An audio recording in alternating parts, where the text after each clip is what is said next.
Hello everyone, এই তীব্র গরমে একেবারে শরীর মন ঠান্ডা রাখার জন্য আজকে আমি আপনাদের সাথে একটা ড্রিঙ্ক রেসিপি শেয়ার করছি, যেটা সত্যিই খেলে শরীর মন দুটোই ঠান্ডা হয়ে যায়। আর ঘরের তৈরি একেবারে ঘরোয়া জিনিস দিয়েই তৈরি, ঘরে থাকা কিছু উপকরণ দিয়েই আমি এই ড্রিঙ্কটা তৈরি করে আজকে আপনাদের সাথে শেয়ার করব। তো বাইরের ড্রিঙ্ক যেগুলো পাওয়া যায় সেগুলো অ্যাভয়েড করাই সবসময় ভালো, বিশেষ করে এই গরমে। তো এখানে আমি ড্রিঙ্কটা তৈরি করার জন্য দুটো আম নিয়েছি। আর আজকে যেটা আমি তৈরি করব সেটা হচ্ছে আম পান্না। আমার চ্যানেলে এর আগেও আমি আম পান্নার রেসিপি শেয়ার করেছি বন্ধুরা। তো আজকে যে আম পান্নাটা আমি শেয়ার করব এটা অন্য রকমের, এটা বেশি ভালো। তো আপনারা অবশ্যই আমার রেসিপিটা দেখে একটা লাইক করবেন যদি ভালো লেগে থাকে। তো আমি এখানে আম নিয়েছি দুটো, আপনারা চাইলে বেশি করে নিতে পারেন। বেশি করে নিলে অনেকটা আম পান্না তৈরি করে আপনারা ফ্রিজে রেখে দিতে পারেন, সেটা কিন্তু অনেক দিন ধরে খাওয়া যায়। তো দুটো আম নিয়েছি আর আমগুলো আমি ভালো করে আগে ধুয়ে নিয়েছি, তারপর এরকম মাঝখান থেকে কেটে এরকম বীজগুলো আমি বের করে ফেলে দিচ্ছি। দেখুন এখানে আমার দুটো আম কাটা হয়ে গেছে। এবার এই আমগুলো আমি সেদ্ধ করে নেব। তো একটা পাত্রে আমি নিয়ে নিলাম আর ঢাকা দিয়ে এই আমগুলো আমি মাইক্রোওভেনে সেদ্ধ করে নেব। তো মাইক্রোওভেনে 5 মিনিট টাইম দিয়ে সেদ্ধ করব। আপনাদের যেমন সময় লাগে আপনারা সেই সময় সেট করে দেবেন। তো আমার 5 মিনিটেই কিন্তু আমটা সেদ্ধ হয়ে গেছিলো। তো এরপর আমি আমগুলো নামিয়ে নিয়েছি আর আমগুলো কিন্তু খুব সুন্দরভাবে সেদ্ধ হয়েছে। দেখুন কত সুন্দরভাবে সেদ্ধ হয়েছে। আপনারা জলেও সেদ্ধ করতে পারেন যদি মাইক্রোওভেন না থাকে। জলে সেদ্ধ করলে যে প্রবলেমটা হয় সেটা হচ্ছে এই আমের যে পাল্পগুলো থাকে সেগুলো বেশিরভাগ বেরিয়ে আসে, তো খুবই অসুবিধা হয়। তো সেই জন্যে আমার এই মাইক্রোওভেনটা বেশি ভালো লাগে।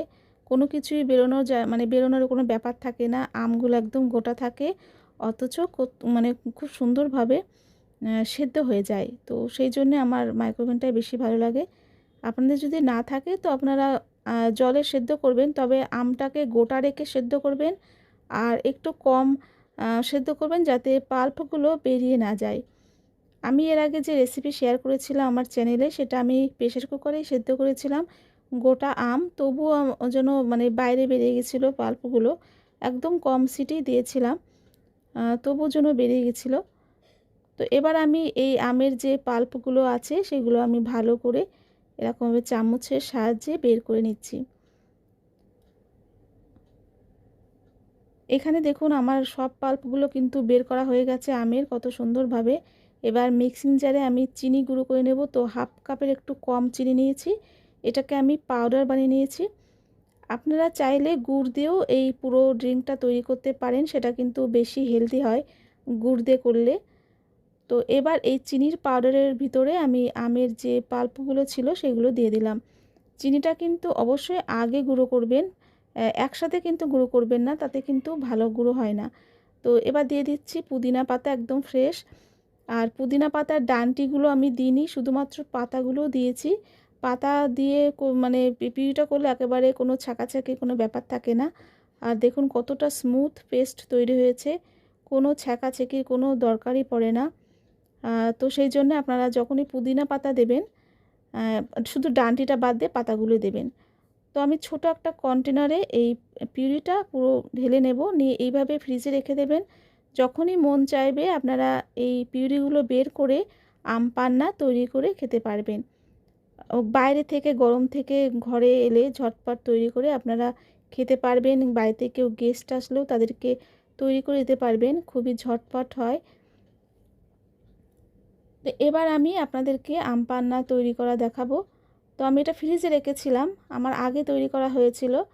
তো দুটো কাঁচের গ্লাস নিয়েছি আর এই গ্লাস দুটো বড়ই আছে, তো সেই জন্য আমি 2 চামচ দিচ্ছি। যদি আপনারা কম করেন পরিমাণে মানে ছোট করেন সেক্ষেত্রে 1 চামচ দিলে হবে। সেটা আপনারা নিজেরা হিসাব মতন বুঝে দেবেন যে কতটা দিলে ভালো হয়, মানে বেশি খেতে ভালো হয় সেই হিসাবটা বুঝে আপনারা আমের পিউরিগুলো দেবেন।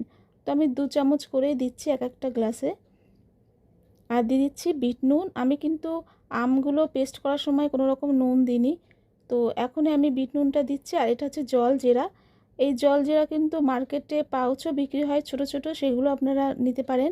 তো জলজিরা আমি একদম কম দিয়েছি, কারণ বিট নুন যেহেতু দেয়া আর জলজিরার ভিতরে সব কিছুই থাকে, নুন থাকে, অনেক মশলাপাতি থাকে, তো সেই জন্যে আমি কম করে দিলাম। তারপর একদম ঠান্ডা একেবারে চিল জল দিলাম, ঠান্ডা ঠান্ডা জল। অবশ্যই ঠান্ডা জল দেবেন, কারণ এই ড্রিঙ্কটা কিন্তু ঠান্ডা জলেই বেস্ট লাগে। যে কোনো ড্রিঙ্কই কিন্তু ঠান্ডা জলেই বেস্ট লাগে। তো দেখুন কত সহজভাবেই তৈরি হয়ে গেল একেবারে ঘরে থাকা উপকরণ দিয়ে। ঘরে যদি আম থাকে এরকমভাবে আপনারা অবশ্যই তৈরি করতে পারেন। ঝটপট বাইরের যে কেনা ড্রিঙ্কগুলো পাওয়া যায় সেইগুলো সবসময় অ্যাভয়েড করাই ভালো। ঘরে তৈরি করে বাচ্চা বড় সবাইকেই দিতে পারেন। এই গরমে সবারই শরীর সুস্থ থাকা দরকার। তো এবার আমি আইস কিউব দিচ্ছি। আইস কিউব ছাড়া তো ড্রিঙ্ক একেবারে অসম্পূর্ণ। এটা দিলে তো মানে খুবই ভালো জমে যায়। একটু বেশি করে আমি দিচ্ছি। দেখুন কতটা সুন্দর হয়েছে দেখতে। এটা কিন্তু খেতে খুবই ভালো হয়। বাইরের যে আম পান্নাগুলো সাধারণত আমরা কিনে খাই সেগুলোতে কিন্তু এত ভালো লাগে না, কারণ তারা সব কিছু মানে পিওর জিনিসটা দেয় না, আর ঘরে তৈরি পিওর হয়। তো আমার এই রেসিপিটা ভালো লাগলে অবশ্যই একটা লাইক কমেন্ট শেয়ার করবেন। নতুন হলে সাবস্ক্রাইব করে পাশে থাকবেন। সবাই ভালো থাকবেন। আজকের মতন এখানেই বিদায় নিচ্ছি। ধন্যবাদ।